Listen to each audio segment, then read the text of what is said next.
With winter approaching and the days getting shorter and the holidays upon us, I think it would be helpful to talk about loneliness. There are a few specific times in my life where I can remember having the acute experience of loneliness. And one of these times came in college seminary when I was blessed to be able to study abroad in Rome for 4 months. It was there, immersed in thousands of years of Catholic tradition, with St. Peter's, Caravaggio, innumerable basilicas and saints, that I fell in love with art, with beauty, and with our Holy Catholic Church. I was able to spend a retreat with St. John Vianney and Ars, to travel to Poland, England, Spain, France, and I even had the opportunity to serve midnight mass for Christmas for Pope Francis in St. Peter's. Kind of a big deal. Just saying. And yet, in the midst of all of that, I felt painfully lonely. Now, of course, I wasn't actually alone because I was with, 20 plus other students, most of whom were seminarians, others who were lay students. But perhaps that just made it even worse. I struggled to connect with that group, and that honestly made some evenings there just terribly painful, despite being in the middle of the eternal city. And I share this because I know full well that this is not an experience that is unique to me. People tell me all the time how unspeakably painful it can be to feel lonely after divorce, after death, or even waking up next to your spouse and still feeling lonely. It's a universal experience, and in the wake of the shutdowns, the social media age, and a hyper-individualistic society, loneliness is only rising. So what is it that our hearts are trying to tell us when we feel lonely? Beware that your hearts do not become drowsy from carousing and drunkenness and the anxieties of daily life. Clearly, our hearts are longing for something when we experience loneliness. So Jesus warns us against what will not satisfy our hearts. Carousing and drunkenness are temptations to try to fix or to deal with that experience by sexual license and worldly pleasures. And these simply just do not work.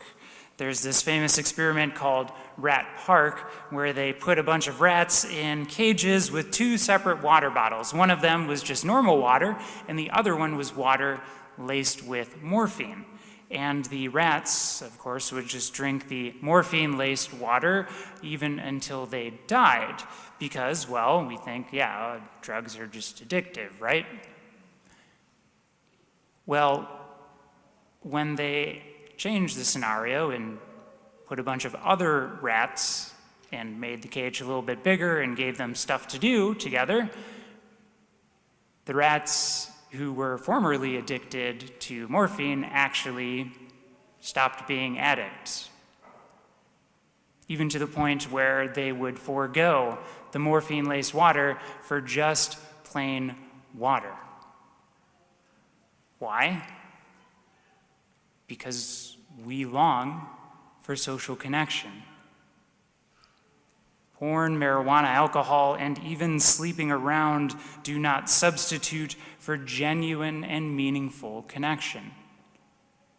No matter how much we use them, we know they will never actually fill that longing in our hearts. Likewise, being anxious about worldly things like success and status and what others think of us lead not to happy hearts, but to, as Jesus puts it, drowsy hearts. Social media seems to be a big culprit here, if I may. Rather than deepening connections, it often only adds to our anxiety and our loneliness, because Think about it. How much time do we spend staring at images and videos of things that we don't have, or of lives that we are not living? Or how often do we vulnerably post our thoughts, feelings, and desires in public on the internet as if a few heart emojis and comments would ever really satisfy our desire and our longing for communion? Social media feels just about as satisfying as eating Skittles for dinner. And rather than breed deep relationships, it only gives us the illusion of connection while giving us the real and deep feeling of rejection. When faced with the universal experience of loneliness, we all know that what we long for is deep and meaningful connection, communion, to be known, to be loved, and to be valued at the deepest core of our being. And the world offers us plenty of plastic substitutes for these things. So we ask, well, where might we find the real thing? For me, unfortunately, it took most of seminary to learn the answer. Confronted by so much loneliness during my time in Rome, by the grace of God, I decided to lean into that pain and to bring it to our Lord. I spent several evenings alone in the chapel, agonizing before his presence in the tabernacle. And at the university, there was Eucharistic adoration that would be going on during the day. So again, after some classes, I would just stop in and agonize some more before his Eucharistic presence. Eventually, after several months of this, the loneliness began to lift. My pride and my self-sufficiency were slowly being chipped away, and I was entrusting my heart more and more deeply to our Lord. For me, academic success had been my source of self-worth, but clearly this was just a foundation of sand.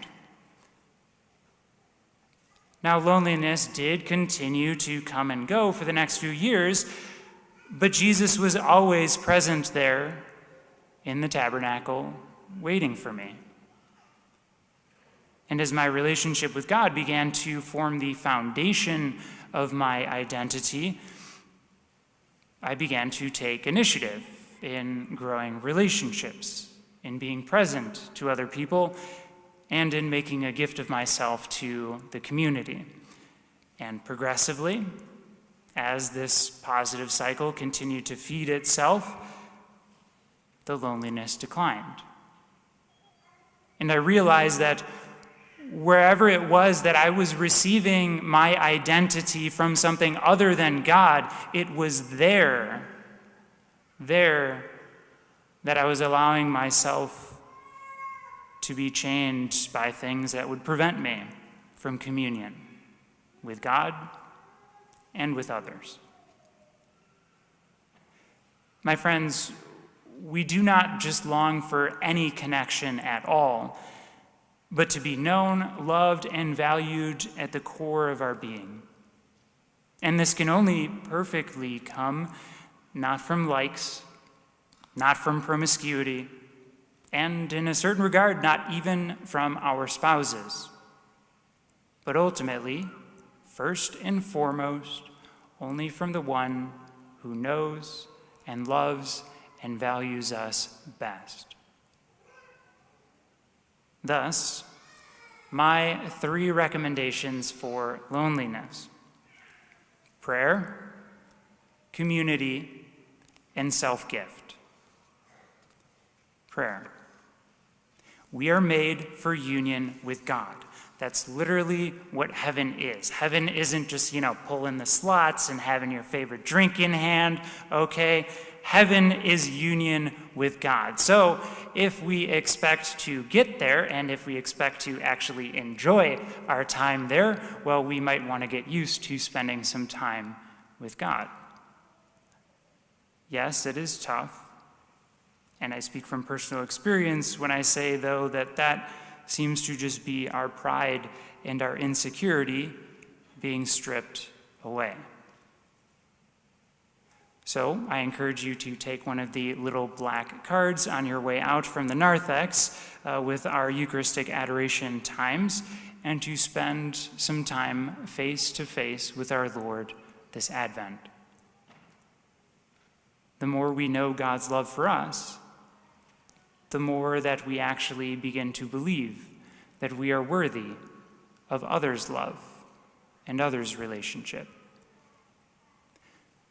2, community. Heaven, of course, is not just communion with God, but also communion with our brothers and sisters. So if we are lonely, that's nothing to be ashamed of. It's something we all experience. But isolating ourselves as a result will not help. Rather, we need to lean into the discomfort of reaching out, of sacrificing in order to call others, to schedule time with others, to show up to groups, events, and gatherings, even if you really aren't all that crazy about what the gathering is all about. I did this with God's grace by spending 4 years to help found the priestly community that I am now a part of, the Companions of Christ. So me and the other 2 priests that I live with intentionally make time to pray together, to eat together, to have fun together, and perhaps most notably, we meet every other week so as to spend time sharing openly and honestly our greatest graces and our deepest struggles. This is something that all of us can do in one form or another, whether it's with friends, with family, with one of our many parish groups, or if you're married, most especially with your spouse. Because either way, meaningful communion requires sacrifice. It requires being present, and it requires the willingness to be vulnerable.